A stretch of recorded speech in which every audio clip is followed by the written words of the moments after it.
अस्सलाम वालेकुम दोस्तों। डायनामिक्स जो हैं पॉलिटिकली पूरी दुनिया के बहुत तेज़ी से चेंज हो रहे हैं। मतलब इतनी तेज़ी से मैं एक्सपेक्ट नहीं कर रहा था। एक्सपेक्टेशन तो थी कि कुछ ना कुछ होगा, लेकिन इतनी तेज़ी से ईरान अपना सिफारत खाना सऊदी अरब में खोल रहा है। सऊदी प्रिंस जो हैं वो जो बाइडन को बोल रहे हैं कि मामलात में दखल अंदाज़ी नहीं करनी।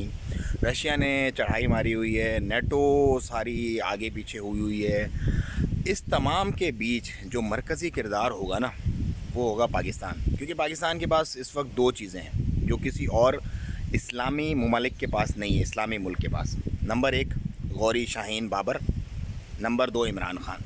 क्योंकि गौरी शाहीन बाबर को चलाने के लिए एक दिलेर लीडर भी चाहिए होता है। तो मतलब ये नहीं है कि हमला करना या किसी पे अपनी इजारादारी कायम करना, मतलब ये कि डिग्निटी से जीना, इज़्ज़त के साथ जीना और इज़्ज़त करवाना अपने मुल्क की, वो इमरान खान में कैपेबिलिटी है, वो इमरान खान करवा सकता है। क्योंकि एक बहादुर और निडर लीडर ही आपको अच्छी ज़िंदगी दिलवा सकता है। कमज़ोर, काहिर और जो अपनी जायदाद बनाते हैं वो आपको कुछ भी नहीं करवा सकते।